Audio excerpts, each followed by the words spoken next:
ఇంకొక అంశం ఏంటంటే ఈ కోటరీని నిన్ననే చెప్పిన చాలా క్లియర్ కట్గా చెప్పిన మళ్ళొక్కసారి చెప్తా చూడురు ఒకసారి. కాంగ్రెస్ కోటలో లీకుల కలకలం రేపింది. అత్యంత రహస్యంగా ఉంచాల్సిన అంతర్గత నివేదికలు బజార్న పడడంతో ఢిల్లీ పీఠం ఒక్కసారిగా ఉలిక్కిపడింది. పార్టీ పరువును గంగలో కలిపివేస్తూ విపక్షాలకు అస్త్రాలు అందిస్తున్న ఆ బ్లాక్ షిప్ ఎవరో తేల్చేందుకు ఏఐసీసీ పెద్దలు సర్వశక్తులు ఓడుగడుతున్నారు. సొంత గూటిలోనే ఉంటూ వెన్నుపోటు పొడుస్తున్న కోవర్టుల వేట కోసం కాంగ్రెస్ అధిష్టానం రంగంలోకి దిగడంతో దేశ రాజధాని నుంచి గల్లీ నుంచి ఆ లీడర్లు అంటే గల్లీ లీడర్ల వరకు ఎప్పుడు ఎవరిపై వేటు పడుతుందోనన్న వణుకు మొదలైంది.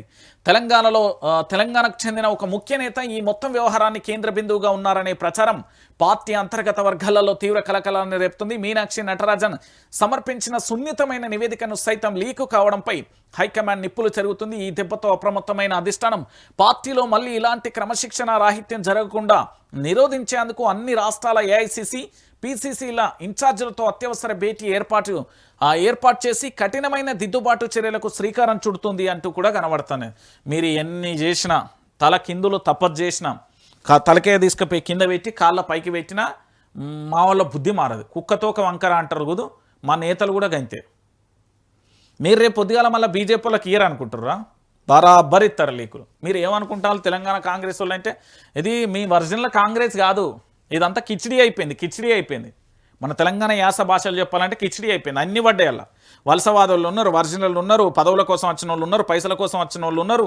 అన్ని రకాలుగా కిచిడి అయిపోయింది. ఇప్పుడు దాన్ని ప్రక్షాళన చేయడం ఎవరి వల్ల కాదు. సముద్రంలో లక్షలాది జీవులు ఎట్లయితే ఉంటాయో అట్లనే ఇప్పుడు మీ దగ్గర కూడా అన్ని రకాల పార్టీలు ఉన్నారు. ఇక వాళ్ళని ఎట్లా కట్టడి చేస్తారో చేయరు. కాంగ్రెస్లోనే ఎమర్జీ చిచ్చు పెట్టిన తెలంగాణ ముఖ్యనేత మీనాక్షి నటరాజన్ విషయంలో అధిష్టానం సీరియస్ కేసుల లీక్తో పరువు పోగొట్టుకున్న పార్టీ కాంగ్రెస్లోనే వెన్నుపోటుదారులు ఉన్నారన్న బీజేపీ మీ పార్టీలోని కోవర్టులను పట్టుకోండి అంటూ సవాలు. బ్లాక్ షిప్ కోసం అధిష్టానం వెతుకులాట. ఎవరా నేత అంటూ ఆరా తీస్తున్న హైకమాండ్ పార్టీలో మళ్ళీ ఇలాంటి జరగకుండా దిద్దుబాటు చర్యలు అన్ని రాష్ట్రాల ఏఐసీసీ పీసీసీ ఇన్ఛార్జీలతో భేటీ అంటూ కూడా చెప్తున్న పరిస్థితి కనబడుతుంది. కాంగ్రెస్లోనే వెన్నుపోటుదారులు ఉన్నారంటూ బీజేపీ నాయకులు తీవ్ర విమర్శలు గుప్పించారు. కాంగ్రెస్ పార్టీ సిద్ధాంత పరంగా అంతర్గత సమన్వయం పరంగా ఎంత బలహీనంగా ఉందో ఈ లీకుల నిదర్శనమని ఎద్దేవా చేశారు. బయట శత్రువుల కంటే సొంత ఇంట్లోనే ఉంటూ వెన్నుపోటు పొడిచే నాయకులను పార్టీలో ఎక్కువయ్యారని, అందుకే ఆ పార్టీ ఎప్పటికీ కోలుకోలేని స్థితికి చేరుకుందని మండిపడ్డారు. ఇది మీ పార్టీ కథ. ఇప్పుడు చెప్పనా, అసలు మీ చిత్రం చెప్పనా? ఏమి చిత్రాలు చూస్తున్నారయ్యో ఓ దర్శక నిర్మాతలారా అని ఒక పాట ఉంటుంది కదా. ఏమి యాక్టింగులు చేస్తున్నారయ్యో ఓ కాంగ్రెసు నేతలారా. ఇప్పుడు సినిమా చెప్తాను నేను. రాష్ట్ర ముఖ్యమంత్రి యనమల రేవంత్ రెడ్డి ఈయన టీడీపీ నుంచి టీఆర్ఎస్ నుంచి కాంగ్రెస్కు వచ్చిన ఆయన. ఓకే, కొన్ని రోజులు టీఆర్ఎస్లో కూడా పనిచేసిండు అనుకోరు స్టార్టింగ్.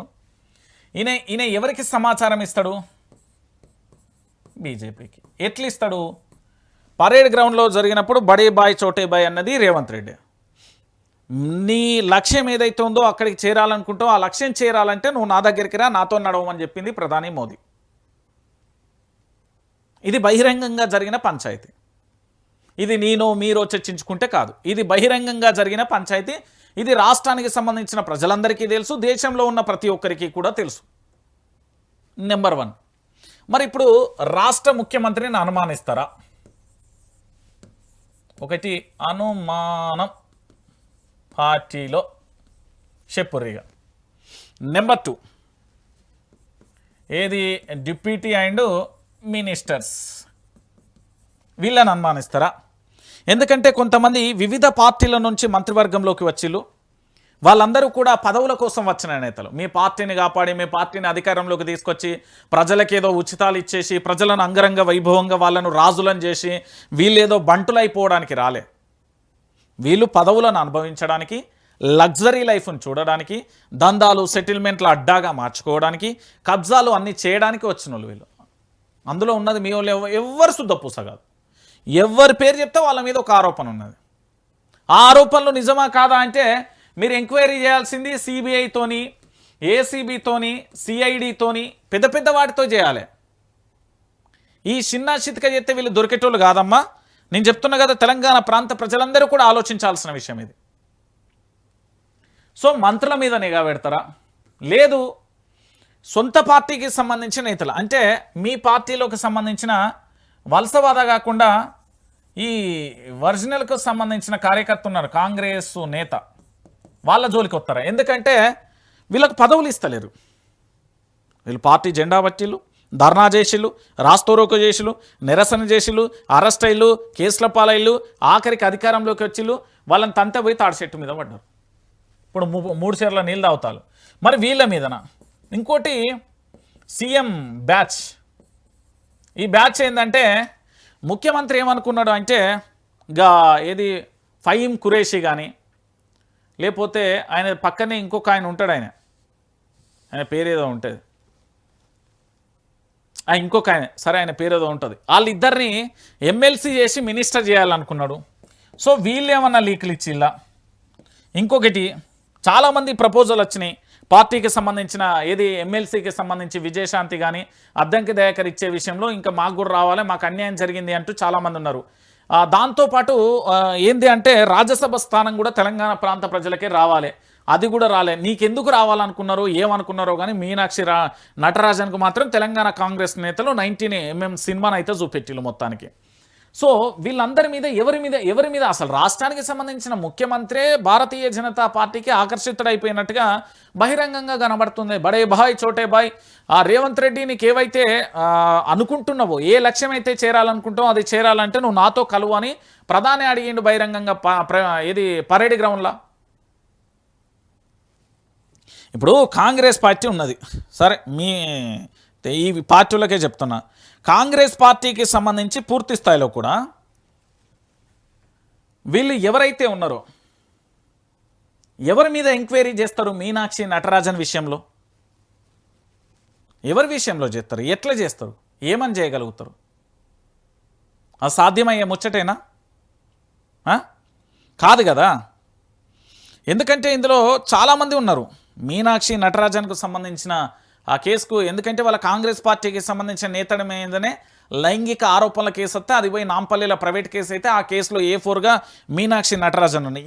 ఎవరిని చేస్తారు ఇప్పుడు నేను చెప్తున్నా ఇక్కడ ఏంది, మీనాక్షి నటరాజన్ మీద జరిగిన కుట్రలో కుంభం శివకుమార్ రెడ్డి మీద విచారణ చేస్తారా? దీపాదాస్ మున్షి మీద చేస్తారా? బొమ్మ మహేష్ కుమార్ గౌడ్ మీద చేస్తారా? వాకటి మన ఏది శ్రీహరి తెలంగాణకు సంబంధించిన DCC అధ్యక్షుడు ఆయన మీదే చేస్తారా? ఎవరి మీద చేస్తారు? ఎవరి మీద చేస్తారా? చిట్టం పర్ణికారెడ్డికి సంబంధించి నారాయణపేట ఎమ్మెల్యే, మరో ముఖ్య నేత, వీళ్ళందరూ కూడా ఆయనతో కలిసి సభలలో పాల్గొన్నారు. వీళ్ళ మీద చేస్తారా? ఎవరి మీద చేస్తారు? ఇప్పుడు కైలాషి చెప్పిన మాట నిజమే కదా, ఎవరి మీద ఎంక్వైరీ చేస్తారు అంటున్నా. నేనేమంటున్నా అంటే ఈ కాంగ్రెస్ పార్టీకి సంబంధించిన నేతలలో ఇది ఎప్పటికీ కూడా ఇప్పుడు ఒక మిక్సర్ అయిపోయింది, ఇది కిచిడి అయిపోయింది. ఇందులో ఎవరిని చర్యలు తీసుకున్నా కూడా వాళ్ళ వర్గాలు గట్టిగా ఉన్నాయి. ఫస్ట్ ముఖ్యమంత్రి మీద చర్యలు తీసుకోరు, అన్నీ సెట్ అయిపోతాయి.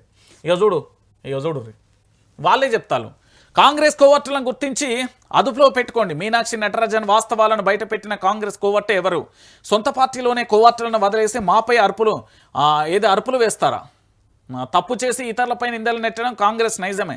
నామినేషన్ తిరస్కరణకు కాంగ్రెస్ అంతర్గత విభేదాలే కారణం. బీజేపీ జాతీయ సంస్థాగత ప్రధాన కార్యదర్శి బిఎల్ సంతోష్ ఈయన very dangerous.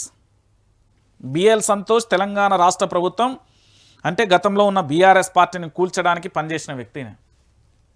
Very very very dangerous ఈయన. ఎందుకంటే ఎట్లనైనా చేసి ప్రభుత్వాలను కూల్చడంలో దిట్టయిపోయాడు. బిఎల్ సంతోష్ ఎంత డేంజర్ అంటే తెలంగాణ రాష్ట్రంలో ఈ బిఎల్ సంతోష్ బీజేపీకి సంబంధించిన జాతీయ సంస్థాగత ప్రధాన కార్యదర్శి, అది తెలంగాణ సమాజానికి మొత్తం తెలుసు. ఎందుకంటే కల్వకుంట్ల చంద్రశేఖరరావు కర్రగాల్చి వాత పెట్టిండు అప్పట్లో ఫామ్ హౌస్కు సంబంధించిన ఎమ్మెల్యేల కొనుగోలు వివాదానికి సంబంధించి. ఎందుకంటే దాంతోపాటు ఈ కేసును ఎమ్మెల్యేల కొనుగోలుకు సంబంధించిన ఏదైతే కేసు ఉందో దాంట్లో సిట్ ఏర్పాటు చేసి బిఎల్ సంతోష్ నిందితుడిగా A4గా చేర్చిల్లు, మీ అందరికి గుర్తుండాలి. దాంతోపాటుగా ఏంది అంటే బిఎల్ సంతోష్కు సంబంధించి ఈయన మీద కేసు చేస్తే ఇక్కడ కల్వకుంట్ల చంద్రశేఖరరావు గారి కూతురు కవిత మీద ఈయన ప్లాన్ చేసిండు. ఇంకొక విషయం ఏంటంటే ఈ మీనాక్షి నటరాజన్ బయట పెట్టిన కాంగ్రెస్ కోవట్ ఎవరని ఈయననే అడుగుతున్నారు. చాలా చాలా డేంజర్గా ఉంటాయి తెర వెనక ఈయన రాజకీయాలు. నేను చాలా వరకు ఈయన గురించి ఆరాధిస్తే ప్రయత్నం చేసిన, ఎందుకంటే బహిరంగ సభలలో ఎక్కువ ప్రసంగించాడు ఈయన. అంతా తెర వెనక ఉండే చక్రం తిప్పుతాడు. రాష్ట్రాలలో పార్టీ అధ్యక్షులను మార్చాలన్నా, టికెట్లను కేటాయించాలన్నా ఈయన నివేదిక బీజేపీకి హైకమాండ్కు ఫైనల్. మీకు తెలుసో లేదో. ఇంకోటి ఏంటంటే ఈయన సౌత్ ఇండియాకు సంబంధించి మొత్తం ఇన్ఛార్జ్. గతంలో ఉమ్మడి ఆంధ్రప్రదేశ్ కానీ, కర్ణాటక కానీ, కేరళ రాష్ట్రాల బీజేపీ వ్యవహారాల సమన్వయం పర్యవేక్షించడం కానీ, తెలంగాణ రాజకీయాలు కానీ, ఇక్కడి నేతల బలహీనత మీద కూడా ఆయనకు పూర్తి స్థాయిలో పట్టు ఉంది. చాలా వరకు ఈయన ఎక్కడ ప్రసంగించడు, ఎక్కడ కనిపించడు, కానీ వెనక మాత్రం బ్యాక్గ్రౌండ్లో మామూలుగా ఉండే ఈయన చాలా వ్యూహాత్మకమైన నిర్ణయాలు ఉంటాయి. ఎందుకంటే ఎమ్మెల్యేలకు సంబంధించిన కొనుగోలు కేసు బీఆర్ఎస్ ప్రభుత్వం అధికారంలో ఉన్నప్పుడు ఈయన ఎట్టి పరిస్థితులలో బీఆర్ఎస్ ప్రభుత్వాన్ని కూల్చడానికి అనేక రకాలుగా, ఏ నాయకుడి లోపమేంటి, ఏ నాయకుడు ఎట్లిస్తే ఎవరు, ఏ నాయకుడు లొంగిపోతారు, ప్రభుత్వాన్ని ఎట్లా కూల్చొచ్చు అనేది ఈయనకు బాగా తెలుసు. మీరు అనుకుంటున్నారేమో, నాకు తెలిసి బిఎల్